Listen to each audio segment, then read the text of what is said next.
السلام علیکم ورحمۃ اللہ وبرکاتہ۔ کہانی زبانی کی جانب سے پیارے پیارے چمکتے دمکتے ہنستے مسکراتے ساتھیوں کو خوش آمدید۔ آج ہم آپ کے لیے لائے ہیں ایک ایسے ہیرو کی کہانی جن کی بہن بھی ہیرو تھیں، یعنی کہ ہیرو بہن بھائی۔ عنوان ہے نقاب پوش مجاہد۔ نقاب پوش یعنی جس نے اپنا چہرہ ڈھکا ہوا ہو۔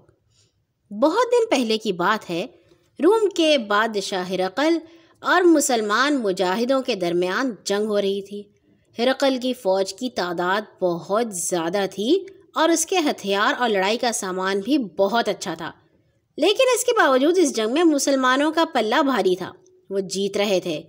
مسلمان مجاہد اللہ اکبر کے نعرے لگاتے ہوئے آگے بڑھتے تو دشمن کے سپاہی یوں ہی بھاگ کھڑے ہوتے جیسے شیر کو دیکھ کر بکریاں بھاگتی ہیں۔ جو رومی مسلمانوں کا مقابلہ کرنے کی کوشش کرتے وہ مارے جاتے۔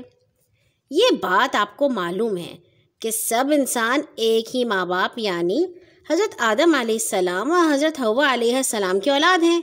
انسان ہونے کی حیثیت سے کالے گورے میں کسی قسم کا فرق نہیں، کوئی فرق ہے تو وہ اچھے اور برے کاموں کا۔ مسلمانوں کے بہادر اور رومیوں کے ڈرپوک ہونے کی وجہ بھی یہی تھی کہ مسلمان اللہ کے فضل سے نیکی کی زندگی گزارتے تھے، سچے دل سے اللہ پر بھروسہ کرتے تھے، اور رومی عیش و عشرت کے متوالے، اپنے بڑے یا اعلیٰ ہتھیاروں اور روپے پیسے پر غرور کرنے والے تھے۔ اسی برائی نے انہیں بزدل اور ڈرپوک بنا دیا تھا۔ مسلمانوں کی بہادری کا یہ حال تھا کہ ان کے 10-10 20-20 مجاہد ہزاروں رومیوں پر حملہ کر دیتے تھے اور پھر انہیں گاجر مولی کی طرح کاٹ کر رکھ دیتے تھے۔ مسلمان مجاہدوں میں ایک مجاہد حضرت زرار رضی اللہ عنہ بن ازور بھی تھے۔ یہ ایسے شیر دل اور بہادر تھے کہ اکیلے ہی رومیوں کی فوج میں گھس جاتے تھے اور سینکڑوں رومیوں کو جہنم میں پہنچا دیتے تھے۔ ایک بار ایسا ہوا کہ حضرت زرار رضی اللہ عنہ دونوں ہاتھوں سے تلواریں چلاتے ہوئے رومیوں کی فوج میں گھس گئے اور لڑتے بھیڑتے اپنی فوج سے کافی دور چلے گئے۔ دوسری طرف رومی بھی حضرت زرار کی طاق میں تھے۔ ان کے سپہ سالار نے حکم دیا کہ جس طرح بھی ہو سکے اس مجاہد کا خاتمہ کر دو۔ آج رومیوں کو اس کا موقع مل گیا۔ انہوں نے حضرت زرار رضی اللہ عنہ کو چاروں طرف سے گھیر کر گرفتار کر لیا اور ان کے ہاتھ پیر اچھی طرح باندھ کر اس شہر کی طرف روانہ کر دیا جس میں ان کا بادشاہ رہتا تھا۔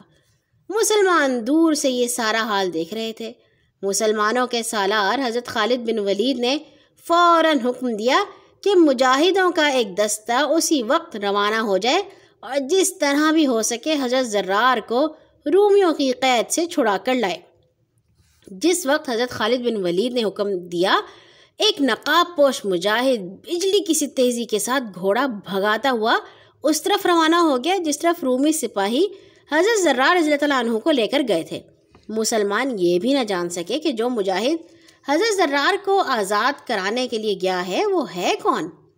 یہ مجاہد بہت ہی تیزی سے اپنے گھوڑے کو بھگاتا ہوا رومی فوج کے ان سپاہیوں کے پاس پہنچ گیا جو حضرت زرار کو گرفتار کر کے لے جا رہے تھے۔ اس نے ان کے پاس پہنچتے ہی ان پر حملہ کر دیا اور دیکھتے ہی دیکھتے کئی رومیوں کو قتل کر ڈالا۔ اس اچانک حملے سے رومی ایسے گھبرائے کہ جو زندہ بچے وہ حضرت زرار کو چھوڑ کر بھاگ کھڑے ہوئے۔ مجاہد نے حضرت زرار رضی اللہ عنہ کے ہاتھ پیر کھولے اور انہیں ساتھ لے کر اسلامی لشکر میں آ گیا۔ اس بہادر مجاہد کی بہادری کا حال حضرت خالد بن ولید کو سنایا گیا تو انہوں نے نقاب پوش مجاہد کو اپنے پاس بلوایا اور اس سے کہا، اے شیر دل غازی، ہم تمہاری اس بہادری سے بہت زیادہ خوش ہوئے ہیں اور چاہتے ہیں کہ تمہیں بھاری انعام دیں۔ اپنے منہ سے نقاب اتارو اور ہمیں اپنا نام بتاؤ۔ سپہ سالار کی یہ بات سن کر نقاب پوش مجاہد نے جواب دیا، یا امیر، میں مرد نہیں، زرار کی بہن خولا ہوں۔ رومیوں نے میرے بھائی کو گرفتار کیا تو میں فوراً ہی ان کے پیچھے روانہ ہو گئی اور اس بات کے لیے خدا کا شکر کرتی ہوں کہ اپنے بھائی کو آزاد کرانے میں کامیاب ہو گئی۔ حضرت خالد بن ولید رضی اللہ عنہ کو جب یہ بات معلوم ہوئی کہ نقاب پوش مجاہد ایک بہادر خاتون ہے تو انہوں نے اس کے شاندار کارنامے کی بہت تعریف کی۔ اور سچی بات تو یہ ہے کہ جب تک یہ دنیا باقی ہے حضرت خولا بنت ازور کی بہادری کی تعریف کی جائے گی۔